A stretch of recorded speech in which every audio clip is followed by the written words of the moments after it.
Hello friends, ಎಲ್ರಿಗೂ ನಮಸ್ಕಾರ. Welcome to my study strategy YouTube channel.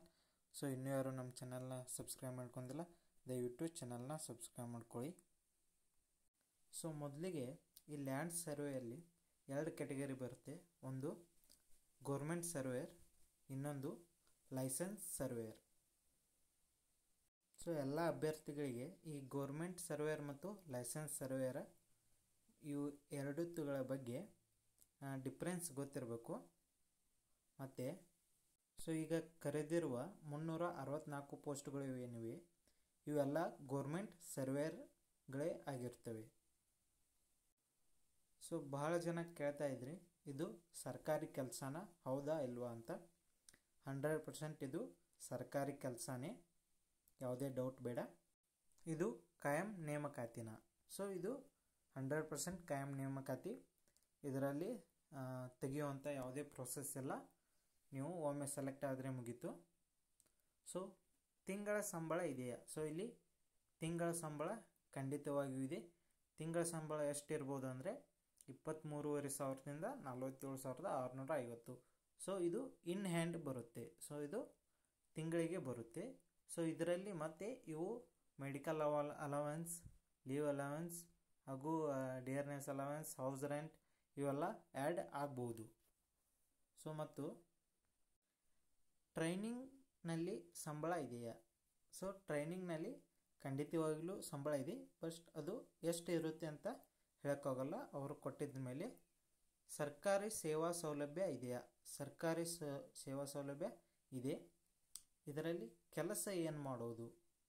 So ಕೆಲಸ ಏನು ಮಾಡೋಪ್ಪ ಅಂದರೆ, ಇದರಲ್ಲಿ ಗೌರ್ಮೆಂಟ್ ಸರ್ವೇಯರ್ದಲ್ಲಿ ಎಲ್ಲ ರೈತರ ಭೂಮಿಯನ್ನು ಅಳೆಯುವುದು ಹಾಗೂ ಸರ್ಕಾರಿ ಜಾಗವನ್ನು ಅಳೆಯುವುದು ಹಾಗೂ ಯಾವುದೇ ರೋಡ್ಗಳು, ಸರ್ಕಾರಿ ರೋಡ್ಗಳ ಅಳೆಯುವುದು ಮತ್ತು ಕೋರ್ಟ್ಗಳಿಗೆ ಬಂದಿರುವಂಥ ಕೇಸುಗಳ ಸರ್ಕಾರದ ಮೇರೆಗೆ ನಾವು ಹೋಗಿ ಅಳೆಯುವುದು. ಈ ರೀತಿ ಕೆಲಸ ಇದರಲ್ಲಿ ಬರ್ತದೆ. ಮತ್ತು ಇದರಲ್ಲಿ ಆಲ್ಮೋಸ್ಟ್ ಸೇಮ್ ರಿಕ್ರೂಟ್ಮೆಂಟ್ ಪ್ರೊಸೆಸ್ಸ ಈ LS ಮತ್ತು GS ಎರಡರಲ್ಲಿಯೂ ಇರ್ತದೆ.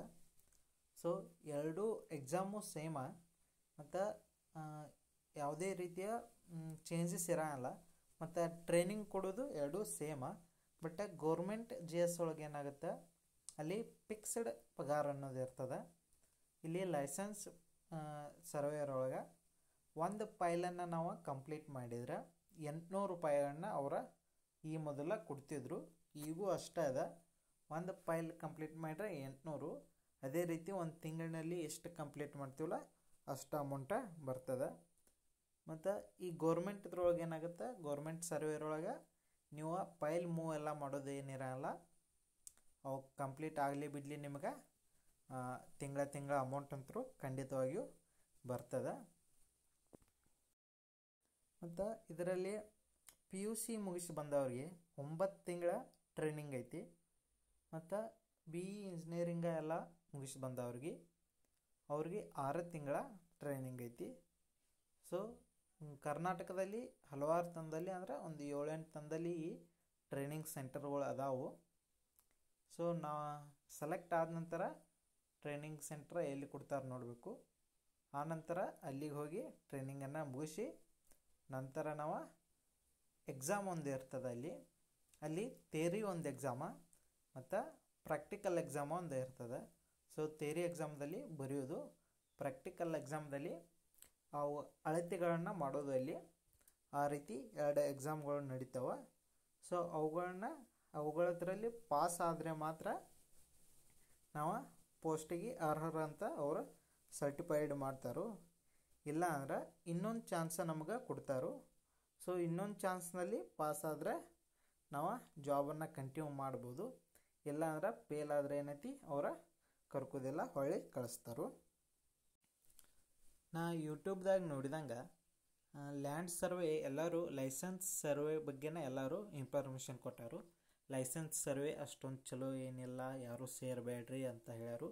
ಬಟ್ ಎಲ್ಲರೂ ತಲೆಯಲ್ಲಿ ಇಟ್ಕೋಬೇಕಾದ ಏನಂದ್ರೆ, ಇದು ಗೌರ್ಮೆಂಟ್ ಸರ್ವೇಯರ್ ಐತಿ, 364 ಪೋಸ್ಟ. ಸೊ ಎಲ್ಲರೂ ಚಲೋ ತಂಗಿ ಸ್ಟಡಿ ಮಾಡಿರಿ. ಸೊ ಈ ಸ್ಟಡಿಗೋಸ್ಕರನೇ ನಾವು ಡೈಲಿ 2 ರಿಂದ 3 ಕ್ಲಾಸ ಫಿಸಿಕ್ಸ, ಮ್ಯಾಥ್ಸ ಹಾಗೂ ಓಲ್ಡ್ ಕ್ವಶನ್ ಪೇಪರನ್ನು ಡೈಲಿ ಹಾಕ್ತಿರ್ತೀನಿ. ಸೊ ಎಲ್ಲರೂ ನಮ್ಮ ಚಾನಲ್ನ ಸಬ್ಸ್ಕ್ರೈಬ್ ಮಾಡ್ಕೊಂಡು ಎಲ್ಲರೂ ಬೆಲ್ ಐಕಾನ್ ಮೇಲೆ ಮೊದಲು ಕ್ಲಿಕ್ ಮಾಡಿ, ಯಾಕಂದ್ರೆ ವಿಡಿಯೋ ಮಾಡಿದ ತಕ್ಷಣ ನಿಮ್ಗೆ ಮೊದಲ ನೋಟಿಫಿಕೇಷನ್ ಬರ್ತೈತಿ. ಸೊ ಎಲ್ಲರೂ ವಿಡಿಯೋಗಳನ್ನ ಡೈಲಿ ತಪ್ಪದೇ ನೋಡಿ.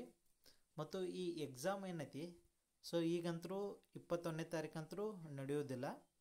ಸೊ ಅದನ್ನ ಮುಂದೆ ಹಾಕ್ಬೋದು ಆಲ್ಮೋಸ್ಟ್. ಸೊ ಈ KS ಎಕ್ಸಾಮ್ ಎಲ್ಲ ಮುಗಿದ ನಂತರ ಅಂದ್ರೆ ನವಂಬರ್ ಅಥವಾ ಡಿಸೆಂಬರ್ನಲ್ಲಿ ನಡೆಯೋ ಸಾಧ್ಯತೆ ಬಹಳ ಐತಿ. ಈಗ ಸದ್ಯದಲ್ಲಿ ಮಾತ್ರ ಸೆಪ್ಟೆಂಬರ್ ಆಗಸ್ಟ್ದಾಗಂತರೂ ಏನಿಲ್ಲ. ಸೊ ಮುಂದೆ ಹೋಗೋ ಚಾನ್ಸಸ್ ಭಾಳ ಐತಿ. ಸೊ ಒಳ್ಳೆಯ ರೀತಿಯಲ್ಲಿ ಎಲ್ಲರೂ ಸ್ಟಡಿ ಮಾಡಿರಿ. ಮತ್ತೆ ಮುಂದಿನ ವಿಡಿಯೋದಲ್ಲಿ ಸಿಗೋಣ. ಅಲ್ಲಿವರೆಗೂ ಟೇಕ್ ಕೇರ್, ಬಾಯ್.